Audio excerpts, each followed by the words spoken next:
Hello student, so we will continue chapter 8 motion of class 9th physics. So in this lecture we will study types of motion, distance and displacement. Okay, so let's start this lecture. So let's see first types of motion. So there is mainly three types of motion. First is called linear motion, second is rotatory motion and third one is called oscillatory motion. तो linear motion में क्या होता है, the particles moves from one point two another in either a straight line और a curved path. Okay, तो linear motion क्या होगा, ऐसा मोशन होगा जिसमें कि जो पार्टिकल्स हैं वो एक पॉइंट से दूसरे पॉइंट, का पार्टिकल भी कह सकते हो आप, ऑब्जेक्ट भी कह सकते हो और बॉडी भी कह सकते हो. तो पार्टिकल्स या ऑब्जेक्ट या जो बॉडीज हैं वो एक पॉइंट से दूसरे पॉइंट तक या तो स्ट्रेट लाइन में जाते हैं या फिर किसी कर्व्ड पाथ पर जाते हैं. ठीक है, तो अगर ऑब्जेक्ट किसी एक पॉइंट से दूसरे पॉइंट तक स्ट्रेट लाइन में जाते हैं, तो स्ट्रेट लाइन में अगर जाते हैं तो जो मोशन कहलाता है वो क्या कहलाता है, रेक्टिलिनियर मोशन. ठीक है, तो रेक्टिलिनियर मोशन जो है वो टाइप है किसका, लीनियर मोशन का, जिसमें क्या होता है कि जो पार्टिकल है या ऑब्जेक्ट है या बॉडी है वो एक पॉइंट से दूसरे पॉइंट तक या एक प्लेस से दूसरे पॉइंट तक जो है वो स्ट्रेट लाइन पाथ में मोशन करते हैं. तो ऐसा जो मोशन कहलाता है उसको बोलते हैं रेक्टिलिनियर मोशन. दूसरा जो होता है कर्विलिनियर मोशन. तो कर्विलिनियर मोशन में क्या होता है, when a particle moves in a curved path, जो पार्टिकल है वो किसी कर्व्ड पाथ में मूव होता है. ठीक है, अब अगर ये कर्व्ड पाथ जो है वो पैराबोलिक है, ठीक है, तो मोशन जो कहलाता है वो कहता है प्रोजेक्टाइल मोशन. ठीक है, if a path is parabolic then a motion is called projectile motion. Projectile motion जो है वो कर्विलिनियर मोशन का ही एक पार्ट है. ठीक है, ना इफ पाथ इज सर्कुलर, जो पार्टिकल है अगर वो सर्कुलर पाथ पे मोशन कर रहा है then a motion is called circular motion. ठीक है, now there is some examples. So the motion of the train, तो अगर जो ट्रेन है वो एक स्ट्रेट पाथ पे चल रही है, ठीक है, तो मोशन जो होगा वो कौन सा होगा उसमें, रेक्टिलिनियर मोशन. और वही ट्रेन अगर टर्न ले रही है, किसी कर्व पाथ पे टर्न ले रही है, तो then motion is called curvilinear motion. ठीक है, नाउ फुटबॉल को जब आप किक करते हैं तो फुटबॉल का जो मोशन का पाथ होता है वो कैसा होता है, पैराबोलिक होता है. जब भी हम फुटबॉल को किक करते हैं या बॉल को थ्रो करते हैं तो जो पाथ होता है वो कैसा होता है, पैराबोलिक होता है. तो जो उसका मोशन होगा वो कैसा होगा, projectile motion. The motion of a car on the road, अब स्ट्रेट रोड पे अगर कार चल रही है तो वो स्ट्रेट लाइन मोशन होगा, और स्ट्रेट लाइन मोशन बोलेंगे या उसको क्या बोलेंगे, रेक्टिलिनियर मोशन. तो इस तरह से हम ये कह सकते हैं कि जो लीनियर मोशन होता है, लीनियर मोशन टू टाइप्स का होता है, एक होता है रेक्टिलिनियर मोशन और कर्विलिनियर मोशन. लीनियर मोशन का क्या मतलब होता है, जिसमें कि जो पार्टिकल है या बॉडी है या ऑब्जेक्ट है वो एक पॉइंट से दूसरे पॉइंट तक या तो स्ट्रेट लाइन में जाते हैं या फिर किसी कर्व्ड पाथ पर जाते हैं. ठीक है, अगर स्ट्रेट लाइन में जाते हैं तो उसको रेक्टिलिनियर मोशन बोलते हैं, और अगर कर्व्ड पाथ पर जाते हैं तो उसको बोलते हैं कर्विलिनियर मोशन. अब कर्व्ड जो है वो अपने पास टू टाइप्स के, एक है पैराबोलिक, तो पैराबोलिक पाथ है या पैराबोलिक कर्व है तो जो मोशन है वो कैसा हो जाएगा, प्रोजेक्टाइल मोशन. और अगर सर्कुलर पाथ है, ठीक है, तो जो मोशन होगा कौन सा होगा, सर्कुलर मोशन. यहाँ पर एग्जांपल्स दिए हुए हैं. तो अगर ट्रेन जो है वो स्ट्रेट ट्रैक पर चल रही है, तो स्ट्रेट ट्रैक पर चल रही है तो मोशन कौन सा होगा, रेक्टिलिनियर मोशन. अगर वही ट्रेन टर्न ले रही है, कहीं पर टर्न हो रही है, तो पाथ जो जाएगा वो कैसा होगा, कर्व पाथ हो जाएगा. तो कर्व पाथ हो जाएगा तो मोशन कौन सा हो जाएगा, कर्विलिनियर मोशन. इस तरह से आप अगर फुटबॉल को किक करते हैं या किसी बॉल को थ्रो करते हैं तो जो उनका पाथ होता है वो कैसा होता है, पैराबोलिक होता है, यानी कि जो मोशन होगा वो कैसा हो जाएगा, प्रोजेक्टाइल मोशन. ऐसे ही if a car is moving on a straight road, सीधा रोड है, then if a car is moving on a straight road then a motion is a rectilinear motion. Okay, now let's see a second type of motion. This is a rotatory motion. So what is a rotatory motion? When a body rotates on its own axis. Okay, so when a body rotates on its own axis then its motion is called rotatory motion. Examples: the motion of the earth about its own axis.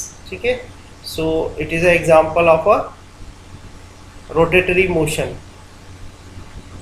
Now while driving car, the motion of a wheels and the steering wheels about its own axis, this is also example of a rotatory motion. Okay, now next is a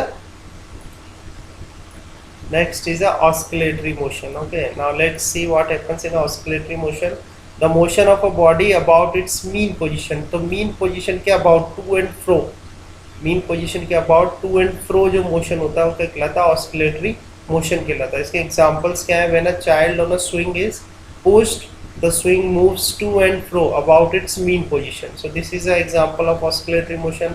another example is the pendulum of a clock exhibits oscillatory motion as it moves to and fro about its mean position। Okay, तो ये आपको समझ में आ गया होगा motion कितने type का है। एक बार और समराइज कर देता हूँ मैं, 3 टाइप के हैं मोशन हमारे, लीनियर मोशन, रोटेटरी मोशन और ऑस्किलेटरी मोशन। लीनियर मोशन में क्या होता है, जो बॉडी होती है वो या तो स्ट्रेट लाइन पाथ में मूव करते हैं या फिर किसी कर्व पाथ में मूव करती है। स्ट्रेट लाइन पाथ में मूव करती है तो उसको बोलते हैं रेक्टिलिनियर मोशन, कर्व पाथ पे मूव करती है तो उसको बोलते हैं कर्विलिनियर मोशन। कर्विलिनियर मोशन अपना 2 टाइप का हो सकता है, प्रोजेक्टाइल मोशन और सर्कुलर मोशन। ये डिपेंड करता है आपका कर्व कैसा है। अगर कर्व जो है वो पैराबोलिक है, जिस पाथ पर जो ऑब्जेक्ट चल रहा है अगर वो पाथ जो है वो पैराबोलिक है तो प्रोजेक्टाइल मोशन होगा।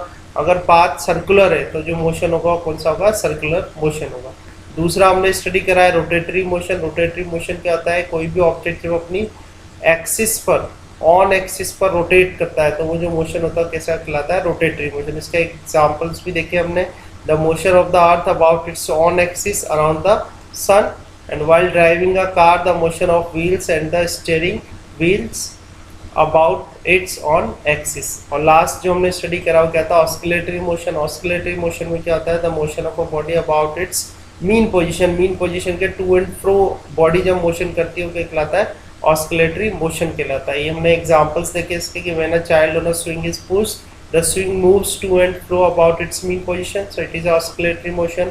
Also the pendulum of a clock exhibits oscillatory motion as it moves to and fro about its mean position। Okay, now let's see some more examples। Now as you can see here, so as you can see here that when the earth rotates about its own axis then the earth is in a rotational motion।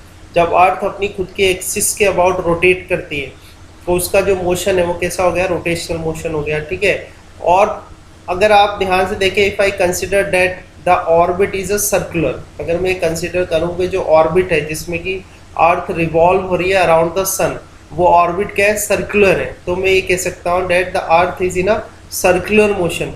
ठीक है, earth is in a circular motion and it is the circular motion is happening in a circular orbit. तो orbit मैंने क्या कैसी मानी हुई है इसमें कि ये सर्कुलर ऑर्बिट है, इसलिए जो अर्थ है वो सन के अराउंड कैसा मोशन कर रहा है, सर्कुलर मोशन कर रहा है। ठीक है, और अर्थ खुद की एक्सिस के अबाउट कौन सा मोशन कर रहा है, rotational motion. Okay, now let's see another example. Now you can see here a pendulum, so you can see there is a mean position, so pendulum is doing oscillatory motion. Oscillatory motion इसलिए कहा कि जो motion हो रहा है इस pendulum का वो कैसा हो रहा है, to and fro about mean position. To and fro का मतलब होता है कि वो अपनी मीन पोजीशन से ही दूर जा रहा है और मीन पोजीशन की ही तरफ आ रहा है। तो जो पेंडुलम होता है वो कैसा मोशन करता है, oscillatory motion. Okay, now let's see here, this is a example of a projectile motion. Projectile motion में क्या होता है, जैसे कोई बॉल है, उस बॉल, फुटबॉल है मान लीजिए, तो फुटबॉल को आपने किक करा तो फुटबॉल को किक करने पर जो उसका पाथ होता है, पाथ कैसा होता है, पैराबोलिक। यहाँ पर जो पाथ दिखाया हुआ है आपको, this path is called parabolic. Now because this path is parabolic so that the motion is called projectile motion. और प्रोजेक्टाइल मोशन किसका पार्ट होता है, कर्विलिनियर मोशन का। ठीक है, so because this path is a parabolic so that this motion is a projectile motion. Okay, now let's see another example.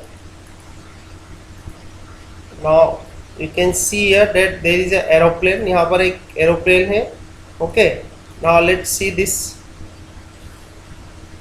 now as you can see this, that aeroplane is in a straight line motion। okay, now this aeroplane is dropping some box। okay, now when this aeroplane drops some box and the observer is on a ground। ठीक है, ये aeroplane जब कोई box को drop करता है और observer कहाँ पर है, ग्राउंड पर, तो उसके रेस्पेक्ट में जो बॉक्स है वो कैसा मोशन होगा, प्रोजेक्टाइल मोशन। वहीं पर ये अगर ऑब्जर्वर कहाँ पर बैठा हो, प्लेन के अंदर, तो प्लेन के अंदर ऑब्जर्वर जब है तो ऑब्जर्वर भी मूव कर रहा है प्लेन के साथ साथ, तो तो उस ऑब्जर्वर के रेस्पेक्ट में जो बॉक्स है उसका मोशन कैसा होगा, स्ट्रेट लाइन मोशन, या मैं कह सकता हूँ रेक्टिलिनियर मोशन। ठीक है, तो समझ में आया होगा आपको टाइप्स ऑफ मोशन। जैसे यहाँ पर ये एरोप्लेन है तो सीधे चल रहा है, तो फिर स्ट्रेट लाइन में चल रहा है, तो एरोप्लेन का मोशन कैसा होगा, रेक्टिलिनियर मोशन हो गया। वहीं पर ये ऑब्जर्वर अगर ग्राउंड पर है और ये जो एरोप्लेन है ये कोई बॉक्स अगर ड्रॉप करता है, तो वो बॉक्स जब ड्रॉप होगा with respect to observer on a ground, उस बॉक्स का जो पाथ होगा वो कैसा होगा, प्रोजेक्टाइल होगा या पैराबोलिक पाथ होगा, इसलिए जो मोशन होगा उस बॉक्स का कैसा हो जाएगा, प्रोजेक्टाइल मोशन होगा। ठीक है, और इसी तरह से अगर मान लें कि जो ऑब्जर्वर है वो प्लेन के अंदर ही बैठा हुआ है, तो अगर ऑब्जर्वर प्लेन के अंदर बैठा हुआ है तो उसके रिस्पेक्ट में जो वो बॉक्स ड्रॉप किया गया है उस बॉक्स का जो मोशन होगा वो कैसा होगा, रेक्टिलिनियर मोशन, क्योंकि वो क्या होगा, जो ऑब्जर्वर प्लेन के अंदर है उसको वो बॉक्स कैसा दिखेगा, एक सीधी लाइन में नीचे की तरफ गिरता हुआ। ओके, सो आई होप आपको समझ में आए होंगे ये मोशंस। तो अभी हम इस चैप्टर में किस तरीके का मोशन स्टडी करने वाले हैं, rectilinear motion. Okay, now let's see here. So now we will study some basic terms related to rectilinear motion. अब आपको समझ में आ गया होगा रेक्टिलिनियर मोशन किसको कहते हैं, ऐसा मोशन जिसमें कि जो ऑब्जेक्ट है या बॉडी या पार्टिकल जो है वो एक स्ट्रेट लाइन में मूव करते हैं। ठीक है, स्ट्रेट लाइन में मोशन करते हैं, ऐसे मोशन को क्या बोला जाता है, रेक्टिलिनियर मोशन। ठीक है, now the first basic term is distance. Okay, तो डिस्टेंस क्या होता है, it is a total part travelled by a body during its motion. अपने मोशन में कोई भी ऑब्जेक्ट जितना पाथ टोटल पाथ ट्रेवल करता है उसको क्या बोला जाता है, डिस्टेंस कहते हैं। जैसे फॉर एग्जांपल यहाँ पर हमने एक पाथ बनाया हुआ है। ठीक है, इस पाथ में there is a point A where I denoted it as a home, and there is a point D, I denoted it as a school. Okay, so कोई पर्सन है वो अपने होम से स्कूल जाता है तो उसके पास दो पाथ अवेलेबल है। पहला पाथ है ए से बी, बी से सी, सी से डी। ठीक है, so this is a path. Now if he follows this path, यानी अगर ये पाथ फॉलो करता है वो कि पहले ए से बी जाता है, फिर बी से सी जाता है और सी से डी जाता है। अब आपसे कहें कि इसकी डिस्टेंस कैलकुलेट करें, तो डिस्टेंस क्या होता है, टोटल पाथ ट्रेवल। ये जो पाथ है इसका सम करना है आपको, तो कितना जाएगा, 4 + 4 + 4, तो कितना जाएगा, 12 किलोमीटर। ठीक है, ऐसे ही अगर मान लीजिए वो इस पाथ को फॉलो करता है ए से डी वाले को, तो ए से डी जब वो आ रहा है तो कितना चल रहा है, कितना पाथ है उसका, 4 किलोमीटर। टोटल पाथ कितना कवर कर रहा है, 4 किलोमीटर। तो ए से डी जब आ रहा है तो डिस्टेंस कितनी जाएगी उसकी, 4 किलोमीटर। ओके, तो आपको यहाँ पर ध्यान रखना है कि डिस्टेंस का मतलब क्या होता है, distance means the total path travel, आपको ओनली उनको सम करना है। ठीक है, now its SI unit is metre. हम जानते हैं कि डिस्टेंस यानी क्या होता है, लेंथ। आप यहाँ पर क्या कर रहे हैं, टोटल पाथ जो है वो मेजर करते हैं, टोटल पाथ मतलब लेंथ को मेजर कर रहे हैं, और लेंथ की जो एसआई यूनिट होती है मीटर। हमने फर्स्ट लेक्चर में स्टडी किया है इसको। ठीक है, so SI unit of distance is metre. Now it is a scalar quantity. Now why it is a scalar quantity, because if a person wants to reach from point A to point D, अगर किसी person को ए से D तक आना है तो he can come from this path A B C D, और he can come from this path A to D. वो ए बी सी डी से भी आ सकता है यहाँ तक, और वो ए से डी भी आ सकता है। तो he can take any path. Now in both the cases we can say that he covered some distance. दोनों ही केस में हम कहेंगे कि उसने कोई डिस्टेंस कवर करी है। ठीक है, so here there is no specific direction of a distance. Distance की कोई स्पेसिफिक डायरेक्शन आप यहाँ पर डिफाइन नहीं कर सकते, इसलिए जो डिस्टेंस होती है वो क्या होती है, एक स्केलर क्वांटिटी होती है। And it is a path function. Path function क्यों लिखा, पाथ फंक्शन इसलिए लिखा कि डिस्टेंस जो है वो पाथ पे डिपेंड करती है। या आप यहाँ क्लियरली देख सकते हैं कि अगर ये path A B C D से आता है तो उसको डिस्टेंस ज़्यादा कवर करनी पड़ेगी, 12 किलोमीटर। ठीक है, अगर वो ये वाला पाथ चूज करता है ए बी सी डी तो उसको जो है डिस्टेंस ज़्यादा कवर करनी पड़ेगी, 12 किलोमीटर। इसी तरीके से अगर ये वाला पाथ चूज करता है ए टू डी वाला तो उसमें जो डिस्टेंस कवर कर रहा है कम है, 4 किलोमीटर। इसका मतलब ये हुआ कि जो डिस्टेंस होती है वो किस पर डिपेंड करती है, पाथ पे। तो बिकॉज डिस्टेंस पाथ पे डिपेंड करती है इसलिए it is a path function. ना कभी भी आपके पास न्यूमेरिकल आप अगर सॉल्व करते हैं तो न्यूमेरिकल में आपको सिंपल डिस्टेंस का एक फॉर्मूला लगाना है। जनरली डिस्टेंस को हम एक्स से डिनोट करते हैं, तो सिंपल फॉर्मूला है टोटल पाथ ट्रेवल। जब भी आपको डिस्टेंस मेजर करना है, so this is a formula total path travel. Okay, now let's move to the next term So next term is displacement. Okay, now what is a displacement? It is the shortest path traveled by a body during its motion. तो जो shortest path होता है उस shortest path को क्या बोला जाता है? डिस्प्लेसमेंट कहा जाता है। जैसे वही एग्जांपल हम दोबारा लेते हैं, तो इसमें दो पाथ अवेलेबल थे हमारे पास, एक था ए बी सी डी और दूसरा पाथ जो अवेलेबल है वो क्या है? ए टू डी। अगर आपसे कहें कि ए से मुझे ए पॉइंट से डी पॉइंट तक आना है, तो ए पॉइंट से डी पॉइंट तक आने के लिए जो सबसे शॉर्टेस्ट पाथ है वो कौन सा है? तो जो शॉर्टेस्ट पाथ होगा वो कौन सा होगा? ए टू डी। और ए टू डी जो है वो वैल्यू कितनी है? ए से डी तक की जो लेंथ है, ओके, वो कितनी है? 4 kilometre. Okay, so this shortest path, okay, this shortest path traveled by a body during its motion is called displacement. Now its SI unit is also meter, because again you are measuring a length of a path, so इसकी भी SI unit क्या होगी? Metre होगी। Now it is a vector quantity. Now if I say that choose any path between these two which is shortest, इन दोनों में से आपको वो पाथ चूज करना है जो शॉर्टेस्ट है, तो आप कौन सा पाथ चूज करेंगे? ए टू डी। यानी कि आप इसमें स्पेसिफिक हैं कि इसकी जो डायरेक्शन है वो ए से डी होनी चाहिए, तभी जो है ये पाथ क्या होगा? शॉर्टेस्ट होगा। ठीक है, तो डिस्प्लेसमेंट में क्या होती है? डायरेक्ट सेंस ऑफ डायरेक्शन होता है, इसलिए डिस्प्लेसमेंट क्या होती है? एक वेक्टर क्वांटिटी होती है, and it is a point function. तो पॉइंट फंक्शन इसलिए बोलते हैं कि अगर आप पॉइंट चेंज कर दोगे, यानी अगर आप ये पोजीशन चेंज कर दोगे, तो पोजीशन चेंज करने से डिस्प्लेसमेंट भी क्या हो जाएगी? चेंज हो जाएगी। ठीक है, जैसे अगर ये ए पॉइंट को और फर्दर मैं 4 किलोमीटर ऊपर ले जाऊँ, तो अब जो डिस्प्लेसमेंट आएगी वो कितनी हो जाएगी? 8 किलोमीटर आ जाएगी। यानी ए पॉइंट को अगर मैं चेंज कर दें, ए पॉइंट को चेंज करके अपन ऊपर की तरफ और ले जाते हैं, 4 किलोमीटर और ऊपर ले जाते हैं, तो क्या होगा? ये जो डिस्टेंस यानी टोटल पाथ जो आएगा वो कितना आएगा? आपका 8 किलोमीटर आ जाएगा। तो इसका क्या मतलब हुआ कि डिस्प्लेसमेंट जो होता है वो क्या होता है? पॉइंट फंक्शन होता है।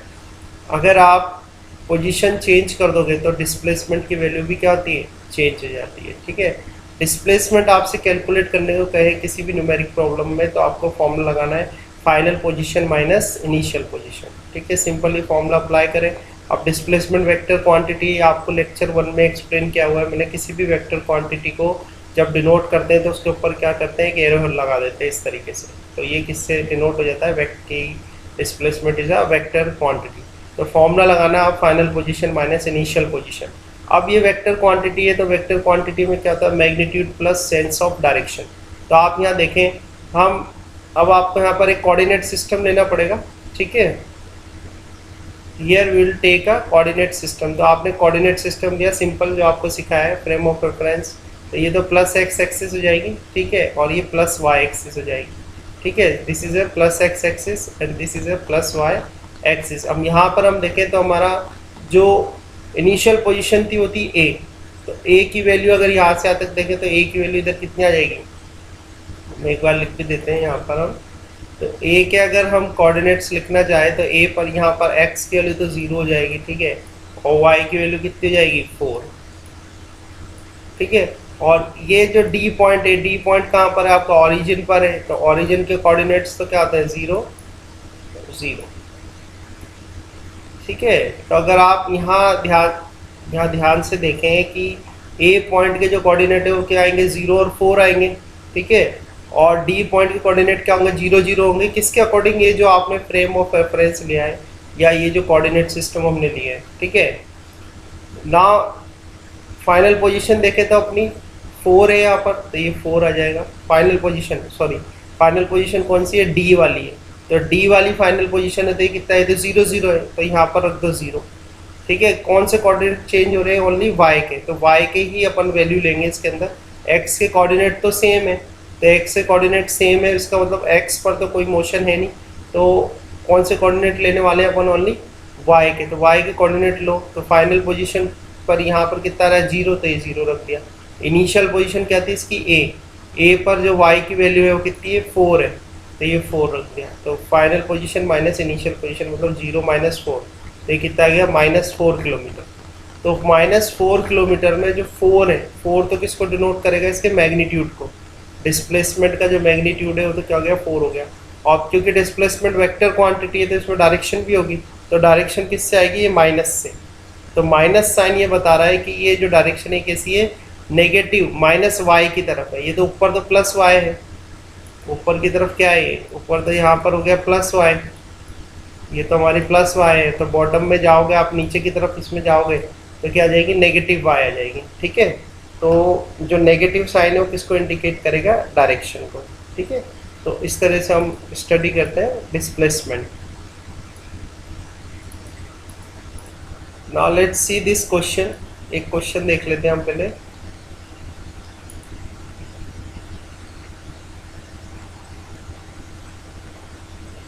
So an athlete completes one round of a circular track of diameter 200 meter in 40 second.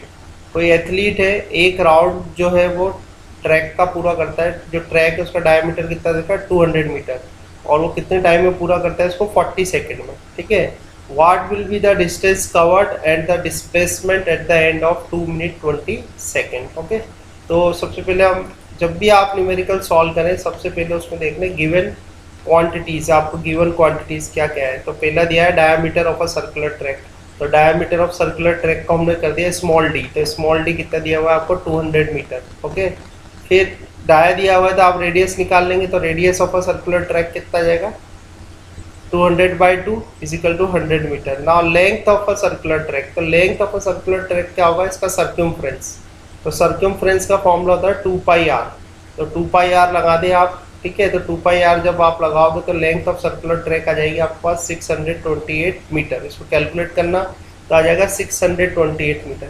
तो 628 मीटर की जो लेंथ है, ठीक है, वो कितने सेकंड में कवर कर रहा है, वो 40 सेकंड में। ठीक है, so distance covered in 40 second is 628 metre. तो डिस्टेंस कवर्ड इन 1 सेकंड, यानी 40 सेकंड में कितना कवर कर रहा है, 628, तो 1 सेकंड में कितना करेगा, तो 628 डिवाइड बाय 40। ठीक है, ऐसे ही करेंगे तो हमारे पास कितना क्या, 15.7 मीटर। तो 1 सेकंड में कितनी डिस्टेंस कवर्ड कर रहा है वो, 15.7 मीटर। अब यहाँ पर आपसे पूछ रहे हैं कि 2 मिनट और 20 सेकंड में कितना कर रहा है, तो 2 मिनट मतलब 2 × 60, 1 मिनट में क्या होता है, 60 सेकंड होते हैं, तो 2 × 60 + 20, यहाँ पर देख लें आप, 2 × 60 + 20, तो ये टोटल कितना जाएगा, 140 सेकंड। तो एक सेकंड में कितनी डिस्टेंस कवर कर रहा है, 15.7 मीटर। तो 140 सेकंड में कितना करेगा, तो इसको मल्टीप्लाई कर दो आप, तो 15.7 × 140, तो कितना जाएगा, 2198 मीटर। तो distance covered in 2 minute 20 second is how much, 2198 metre. ठीक है, अब 2198 मीटर में कितने राउंड कंप्लीट होंगे ये हमें यहाँ पर फाइंड आउट करना है। ठीक है, तो देखो 628 मीटर में एक राउंड होता है इसका। ठीक है, 628 मीटर में 1 राउंड कंप्लीट होता है, तो 1 मीटर में कितने राउंड हो जाएंगे, 1/628। ठीक है, दोबारा मैं बता देता हूँ कि जो 628 मीटर है, 628 मीटर का है 1 राउंड। ठीक है, तो 1 मीटर में कितने राउंड हो जाएंगे, 1/628। ठीक है, तो 1 मीटर में कितने राउंड हो रहे हैं, 1 डिवाइड बाय 628, तो 2198 में कितने, 2198 में कितने राउंड कंप्लीट करेगा वो, तो कैसे करोगे आप, 2198 डिवाइड बाय 628, उससे डिवाइड कर दो आप, तो कितना जाएगा, 3.5 राउंड। अब 3.5 राउंड का मतलब क्या होगा, तो आप देखें यहाँ पर हमने वापस से कोऑर्डिनेट, ये आपको काफ़ी हेल्प करेगा आगे हायर क्लासेस में भी जब आप न्यूमेरिकल सॉल्व करोगे। तो देखो ये सर्कुलर ट्रैक बना लिया हमने। ठीक है, इस सर्कुलर ट्रैक में मान लो वो ए पॉइंट से रनिंग स्टार्ट करता है अपनी। ठीक है, अब ए पॉइंट से रनिंग स्टार्ट करता है तो पहले एक सर्कल पूरा करा उसने, तो जहाँ से स्टार्ट करा वहीं वापस आ गया, तो डिस्प्लेसमेंट 0, फाइनल और इनिशियल पॉइंट सेम हो गए। ठीक है, फिर दूसरा राउंड करेगा, फिर वापस डिस्प्लेसमेंट 0, तीसरा राउंड करेगा, फिर वापस डिस्प्लेसमेंट क्या हो गई, 0 आ गई उसकी। ठीक है, अब उसके 3 राउंड्स तो पूरे हो गए, उसके बाद एक राउंड और बचा है, हाफ राउंड और बचा है उसको, तो हाफ राउंड में क्या होगा, वो ए से चल के कहाँ पर आ जाएगा, बी पॉइंट पर आ जाएगा। ठीक है, जो रनिंग कर रहा है वो, तो ए पॉइंट से कहाँ जाएगा, बी पॉइंट पर आ जाएगा। तो हमारा जो फॉर्मूला है डिस्प्लेसमेंट का वो क्या होता है, final position minus initial position, तो फाइनल पोजीशन तो होगी उसकी बी। तो अब आपने यहाँ पर ये एक्सिस एज्यूम की हुई है, यहाँ पर हमने ये कोऑर्डिनेट सिस्टम अपना फ्रेम ऑफ रेफरेंस यहाँ एज्यूम किया हुआ है, तो बी पॉइंट के जो कोऑर्डिनेट है वो तो क्या होंगे, 0 0 होंगे। ठीक है, तो बी पॉइंट पे तो पोजीशन आ गई उसकी 0। ठीक है, और ए पॉइंट देखा जाए तो ए पॉइंट यहाँ से यहाँ तक की कितनी डिस्टेंस है इसकी, ये r और ये r 2r, तो यानी a पॉइंट की जो पोजीशन है वो कितनी 2r है, a पॉइंट की जो पोजीशन है वो कितनी है 2r है। तो आप यहाँ पर रखो final position minus initial position, तो फाइनल पोजीशन तो b हो गई, तो b क्या तो क्या आ गया 0, b का जो कोऑर्डिनेट है वो कितना आ गया 0, और जो a है a का कोऑर्डिनेट कितना आ गया 2r, तो 0 माइनस 2r, तो यहाँ से कितना आ जाएगा -2r, r की वैल्यू कितनी है 100, तो -200 मीटर।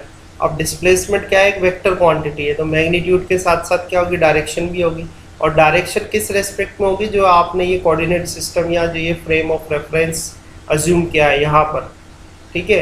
तो इस फ्रेम ऑफ रेफरेंस के लिए ये नेगेटिव साइन आ रहा है, तो नेगेटिव साइन क्या बता रहा है कि ए पॉइंट से जब उसने रनिंग स्टार्ट करी है, तो ए जब उसने कितनी जो है डिस्टेंस कवर कर ली 2198, तो 2198 मीटर की जब वो डिस्टेंस कवर कर लेगा, ठीक है, तो उसकी जो पोजीशन होगी वो कैसी होगी नेगेटिव। नेगेटिव मतलब अगर आप इस तरफ जाते हो, यानी अगर आप इस राइट साइड की डायरेक्शन में जाते हैं, तो वो तो क्या कहलाता आपका +x कहलाता, ठीक है, और नेगेटिव मतलब इस डायरेक्शन में, ये आपका क्या कहलाएगा -x कहलाएगा, ठीक है। तो इसलिए यहाँ पर किसका साइन आ रहा है, माइनस का साइन आ रहा है। Okay, so I hope